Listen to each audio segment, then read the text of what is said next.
देश विदेश की सच्ची खबर सच के साथ। आप देख रहे हैं नेशनल इंडिया न्यूज।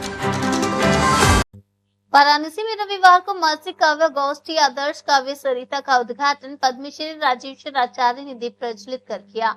तत्पश्चात मां सरस्वती के चित्र पर माल्यार्पण किया गया। पुस्तकालय में स्थापित धीरेन्द्र जायसवाल की प्रतिमा पर भी माल्यार्पण अतिथियों द्वारा किया गया। युवा कवि विकास विद्यापति की सरस्वती वंदना से प्रारंभ हुई काव्य गोष्ठी में नगर के दर्जनों कवियों ने काव्य पाठ किया और आरंभ में आदर्श काव्य सरिता के संरक्षक वरिष्ठ गीतकार सूर्य प्रकाश मिश्र ने पद्मश्री राजेश्वर आचार्य को अंगवस्त्र और स्मृति चिन्ह प्रदान कर स्वागत किया।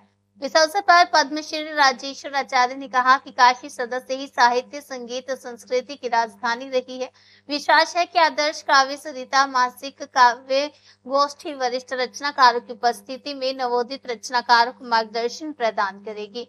इस अवसर पर नगर के शिक्षक कवि नागेश शांडिल्य के शिक्षकीय सेवा के 25 वर्ष पूरे होने पर उन्हें सम्मानित किया गया। कार्यक्रम की अध्यक्षता लोक विभूषण साहित्यकार डॉक्टर जय प्रकाश मिश्र ने की।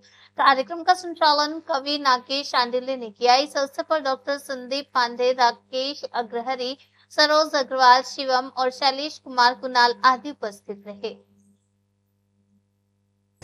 आज अति प्राचीन 102 वर्ष का ये प्राचीन आदर्श खुजवा पुस्तकालय, यहाँ पे प्रत्येक माह के प्रथम रविवार को आज से आदर्श काव्य सरिता नाम की मासिक गोष्ठी का शुभारंभ हुआ है। पूज्य पद्मश्री राजेश्वर आचार्य जी ने दीप प्रज्वलन कर मां सरस्वती के चित्र पर माल्यार्पण कर आज इस कार्यक्रम का उद्घाटन किया है। अब से प्रत्येक माह के प्रथम रविवार को आदर्श काव्य सरिता नाम की मासिक गोष्ठी यहाँ संचालित होगी। हम सबका प्रयास है कि इस गोष्ठी में वरिष्ठों के सामने नवोदित साहित्यकार, नवोदित कवि भी आएँ और अपनी प्रतिभा को यहाँ आएँ और एक पाठशाला समझकर उसको निखारें। उसमें जो त्रुटियाँ होंगी हमारे वरिष्ठ साहित्यकार, वरिष्ठ कवि उसको सही करेंगे और उनको भी उनका मनोबल बढ़ाएंगे। सर, अगर बात की जाए है कि जो कवि अपने अंदर रखे और जो पहले के कवि थे उनकी तरह एक लोक प्रसिद्धि पाए। देखिए, कवि होना मौलिक होना है और मौलिक कवि कभी भी विस्मृत नहीं होगा, वो याद किया जाएगा, वो अपनी रचनाओं में अमर रहेगा। अब कविता की व्यावसायिकता की बात करें तो इसने कविता को और कवि सम्मेलनों को या काव्य के तमाम आयोजनों को विकृत ही किया है। फिर भी निराश नहीं होना चाहिए, मौलिक चीज़ें कभी नष्ट नहीं होंगी।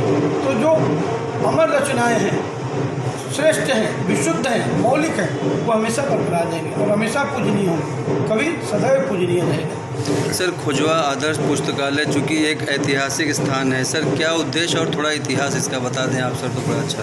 आप चाल चलन इत्यादि रखा जाता है। तो कैरेक्टर में एक शब्द पहले का ले लीजिए, करेक्ट, जो आपको करेक्ट करे।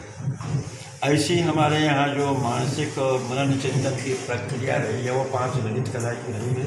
उससे दूर होने के कारण यंत्रवत मनुष्य अपने स्वार्थों में लगा है। उसकी आलोचना करने से नहीं चलेगा।